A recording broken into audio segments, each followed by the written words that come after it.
Pase bien, el día de hoy vamos a entrevistar a la profesora Lourdes Romero, profesora de Ciencias Sociales en el Colegio Inmaculada Concepción. Como sabrá, el 30 del mes pasado el presidente Martín Vizcarra anunció la disolución constitucional del Congreso, dominado por la oposición luego de que éste se negara a suspender una polémica designación de nuevos miembros del Tribunal Constitucional. Pues sí, Miss, les queríamos hacer unas preguntas acerca de la situación del Congreso y qué es lo que opina usted. Sí. La pregunta consiste en ¿cómo considera la decisión del presidente Martín Vizcarra al disolver el Congreso? Bueno, es una decisión básicamente obligada, ¿no? Se buscan muchas veces responsabilidades en este tema, pero podemos decir que aquí el único responsable ha sido el mismo Congreso, debido justamente a las trabas que en los últimos años ha venido poniendo al Ejecutivo, y por ello el Ejecutivo tuvo que recurrir a este recurso llamado cuestión de confianza, que al ser negada por segunda vez, y según Constitución, se ve con eh, con la capacidad de poder disolver el Congreso en vista de que no apoya los proyectos del Ejecutivo, ¿no? Ok. ¿Y qué opina? ¿Opina que este escenario es similar o no a la situación que pasó el Perú en 1992? Justamente muchos están tratando de hacer paralelos o similares, haciéndonos creer que lo que hizo Vizcarra es lo mismo que hizo Alberto Fujimori el 5 de abril del 92. Son dos escenarios muy distintos. Para empezar, puesto de que Fujimori, en el momento que él disolvió el Congreso, como lo hizo Vizcarra, él ya tenía las Fuerzas Armadas afuera, fue algo planificado. Aparte de ello, hay que recordar que el 5 de abril no solamente se disuelve el Congreso, sino que esas mismas Fuerzas Armadas toman el Tribunal Constitucional, toman el Poder Judicial, toman el Ministerio Público. Por lo tanto, al tener y al intervenir en casi todos los poderes del Estado, allí sí podríamos llamar un golpe de Estado.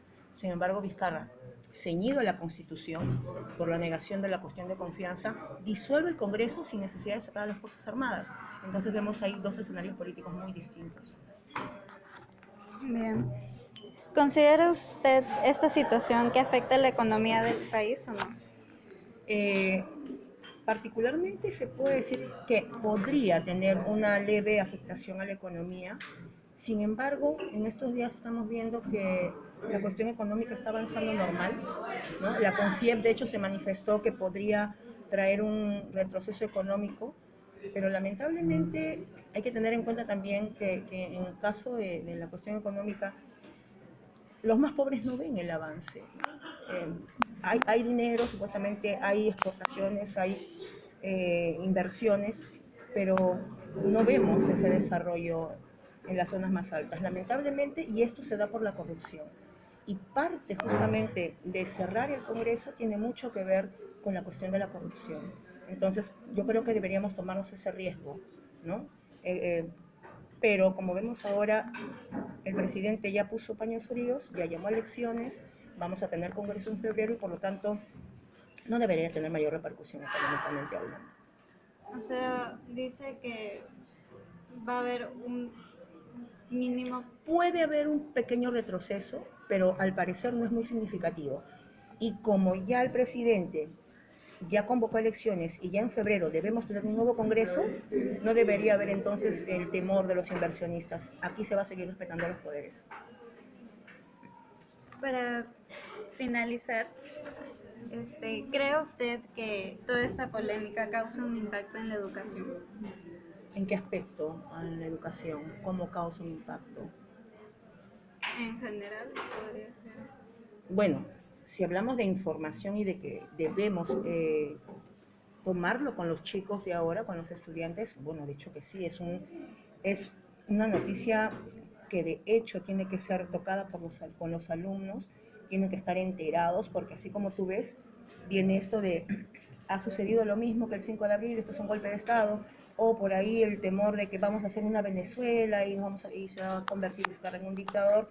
Entonces sí es necesario que en la educación se tomen cartas en el asunto para primero tranquilizar, no generar este tipo de sensación de miedo en la población, que lo hacen de todas maneras algunos políticos que están en contra de esto, aquellos que no se quieren desligar obviamente del poder.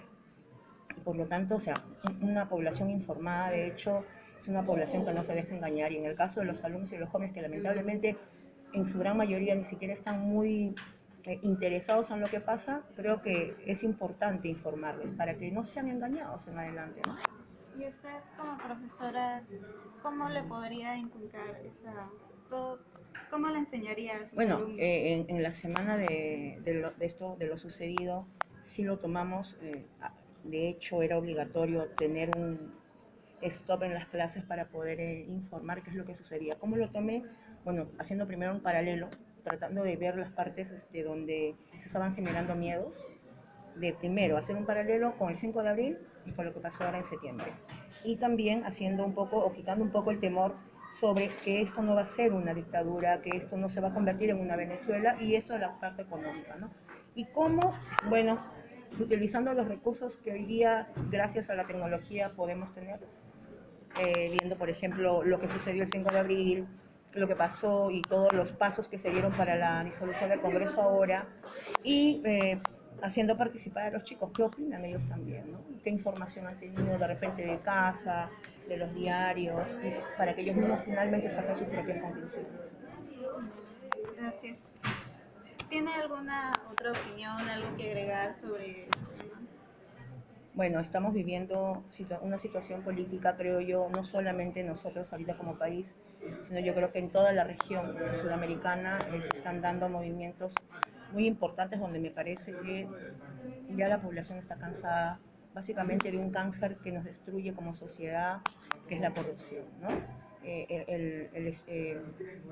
La mejora de la calidad de vida, donde ya los países, de alguna manera, o las sociedades de estos países ya están tomando conciencia que hay que luchar, que no podemos mantenernos callados e indiferentes ante tanta corrupción, ante tanta explotación y ante tantas injusticias.